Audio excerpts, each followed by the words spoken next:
Hi, I'm Jess, and welcome to Spooky Movie Club.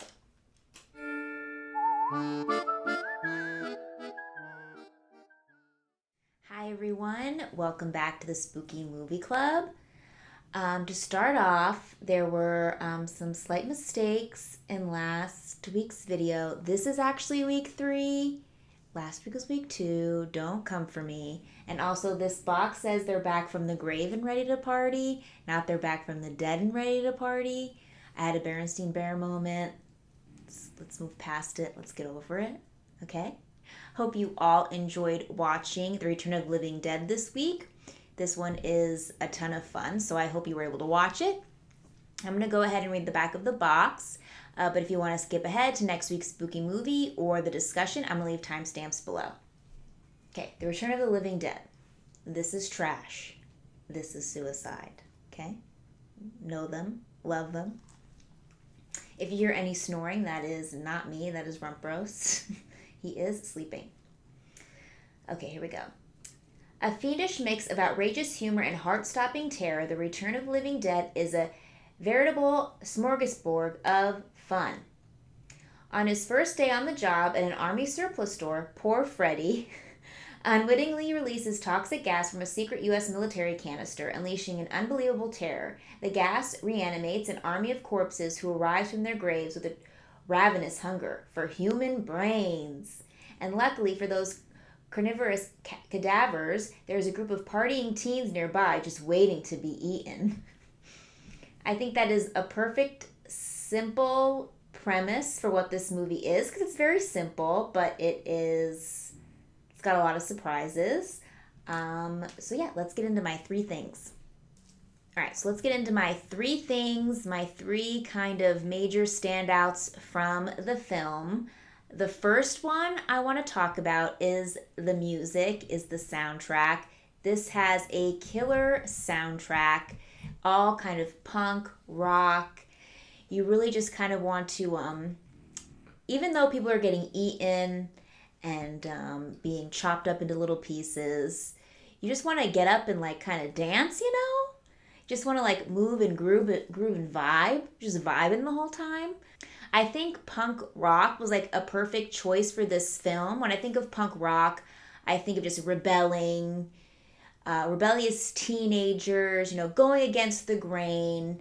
And we'll get into it later, but I think that's the perfect kind of soundtrack for this film, because this film is so much different and so very different from every other zombie film. One scene in particular that had kind of standout music to me was the scene where they chop up the zombie that comes bursting out of that door. They chop him up, they could bring him over to the morgue, and they burn his body right before like the acid rain kind of starts. It has this very Ghostbustery kind of vibe, and it's just a whole lot of fun. We ordered the vinyl. It's not here yet because it's not back there, but that's going to be really cool to play just anytime, not even spooky time, just anytime, because it was a great time, great sound. Loved it. The second thing that I want to talk about that I very much enjoyed are all the characters in this film. I think we had some kind of like in Dawn of the Dead, you're like, oh, a Flyboy, Francine. We had some complaints about them. We also had some complaints about the zombie characters. But these characters rock, okay? They are all different. They all have different personalities and very unique. There's Freddy and Tina and Trash and Suicide. They're all just so different and unique. There's also a lot of Friday the 13th crossover people in here. Obviously, Freddy is Tommy Jarvis. You have Suicide, who's the guy in part 5 who kills, the chubby little guy in the beginning. And you have, I don't remember what his name is in this film, but you have the guy from part 5 who is who goes in the bathroom and then sings the song with his girlfriend. So every time he came on screen, I was like, ooh, baby, ooh, baby. It was just like, it was, all these characters were so outlandish. I also enjoyed, I don't know if he was the boss, but he was like Freddy's boss in the beginning when they both get kind of gassed from the toxic waste. He played such a good character. Like in the beginning, he was like, oh yeah, we have these like bins downstairs and they're top secret and we didn't let them know that we had them down there. And then after they get gas and they wake up, he's like, he's freaking out. He is like the biggest baby. He's holding, like when the one zombie is going to come out of the I guess wherever they have him, closet, freezer, he's standing there like this and he's like, oh my god. And he plays such a good character, and then at the end he ends up just like shoving himself in the fire, like take me away. But all the characters were just so much fun, and they really added to it, which I thought it was a nice change of pace from Dawn of the Dead and Zombie. So all the characters were great. Also, I did mention I saw this movie before, and I thought Trash just like took her top off, but she takes more than her top off, and I totally forgot about that. I was so embarrassed. I was like, I can't even believe I forgot that she takes all her clothes off. But her dream, she always just wanted to die, and her dream was to die with people just like I think she says old men just like crawling all over her, and then she kind of gets her wish, I guess, right? And the third thing I want to bring up is that this zombie movie is completely different, not just because it's a comedy horror film, but it's just all the rules are completely different in this film for the zombies.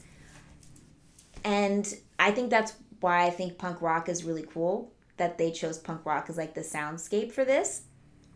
Because one, the zombies are super smart. Super smart. They still remember. They're speaking full sentences. I mean, Tarman was stuck in that container for I don't know how long. He comes out and he immediately is like, he's talking to you, brains. He's going crazy. That lady who doesn't have half a body is just like on the table and she's speaking in full sentences. Like, we eat brains to numb the pain. They're super smart, and they're setting traps. They're setting traps for the ambulance, the paramedics, for the cops. One of my favorite scenes is when the first set of cops come, they get eaten. And then their zombie on the radio is all like, send more cops. More cops come. They're just like insane. And they're also super fast. They're super fast. So unlike any zombie movie you've ever seen, throw out like the slow zombies, have no idea kind of where they are. They're just kind of like following human flesh and human smells. This is completely different, which is totally fun to watch. Also, before kind of this movie, zombies were just kind of like flesh eaters. Okay, like, wherever they can get flesh, they're gonna just bite it off. Okay, this movie set the standard of zombies eat brains, which I thought was very cool.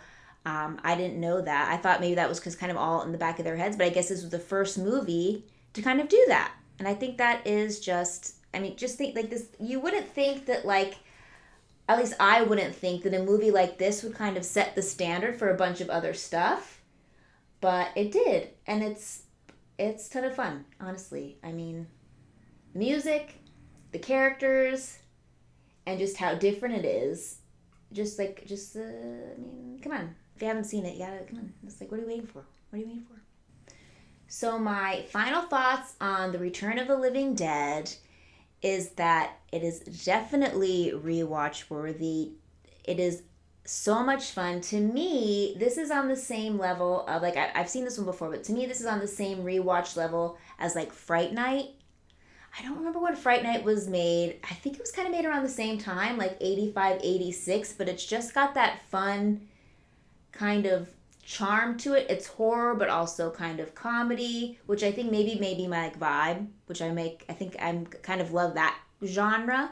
So this is definitely making me want to watch 2 and 3 of this.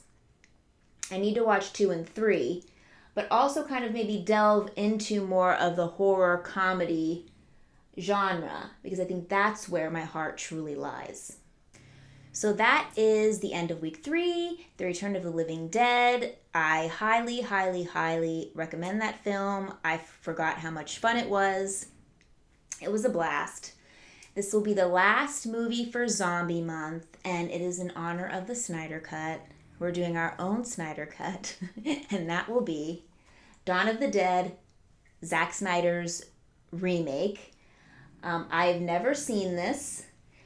I don't know really anything about it, like if it just is kind of a carbon copy, or if it takes like if it's just like the name and then it's completely different. I know nothing. I think I've only really seen of a Zack Snyder film 300. Pretty sure that's all I've seen of his. I also think I saw, oh yes, Ty Burrell, Modern Family is in this. I saw like a little cut and then I fast forward, but he's in this, which is strange because he's like, I feel like he's a comedic actor. So we'll find out what this is all about. I'm not gonna sit and watch a 4-hour Snyder Cut, Justice League, but I will watch a Dawn of the Dead remake. So that is next week's spooky movie. All right, that wraps it up for this week's Spooky Movie Club. I hope you all had fun discussing. Let me know what your 3 things that you noticed, that you liked, that you didn't like, down below in the comments. Would love to kind of see if you agreed with me, if you don't agree with me.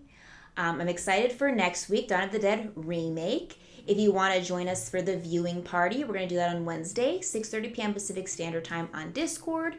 And we will do the live discussion on Saturday, 5:30 p.m. Pacific Standard Time on Twitch. I'm going to leave those links below, but if you can't make any of those, don't worry, because I'll be back here on Sunday with the review. Bye.